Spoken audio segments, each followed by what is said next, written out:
This factory reset trend all over my FYP. I mean, madaming masaya, madaming natutuwa because na-discover nila yung self nila, no? And we should be happy and respect their decision. Pero meron din kasi nga itong usually mga liberal mindset na mga aklang ito na ewan ko bakit nila minamali lahat ng bagay. Feeling entitled that they want the world revolve sa kanila and sa community. Guys, wala tayong hold sa truth and sa ano. Wag feeling entitled. The world doesn't revolve around you.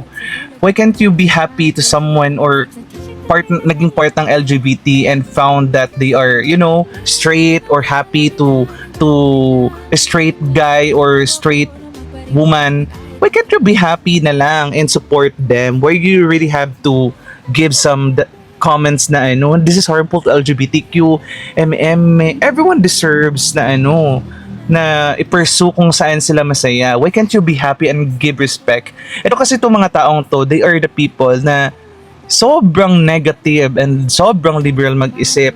Ewan ko ba, masaya ba kayo sa buhay niyo? Bakit ganyan kayo mag-isip?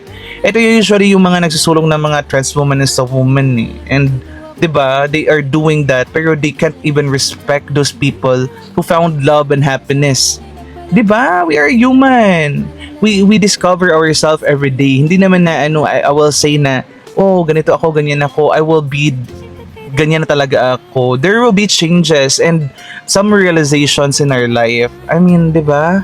So, nakakaloka lang, no? I mean, this mga reset na yan. Okay lang, okay yan. We should be supporting them and be happy to them because as an LGBTQ, we should be supporting those people. At least they found their true happiness and their true identity. Huwag mag-bash. I mean, nakakaloka. Ewan ko sa inyo. Siguro kailangan nyo magbakasyon. Kailangan nyo mag-isip.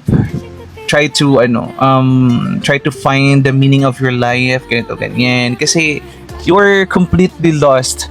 I mean, sa LGBTQ pa nga, yung mga ganyan na mga tao mag-isip. You are so lost, lalo na sa pinaglalaban ng LGBTQ. Ginagaya niyo kasi yung sa West na they are so fuck up, dude. So, ayun lang. Yan lang. Bye.